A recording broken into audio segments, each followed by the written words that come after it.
আসসালামু আলাইকুম প্রিয় বন্ধুরা, কেমন আছেন সবাই? আশা করি ভালো আছেন। আমি আলহামদুলিল্লাহ আপনাদের দোয়ার বরকতে ভালো আছি।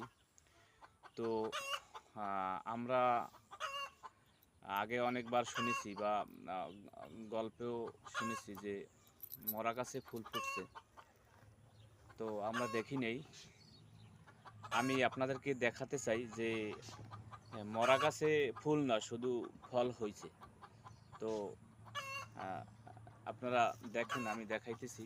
এই একটু আমার সাথে আসেন। এই যে আপনারা দেখতে পাচ্ছেন, এই যে একেবারে গাছটা মরা, এই কিন্তু গাছে এই যে আম আম হয়েছে। এই দেখেন, আল্লাহর কি অশেষ মেহেরবান, যে আল্লাহ চাইলে কি না পারেন। এই যে আম গাছে আম হয়েছে।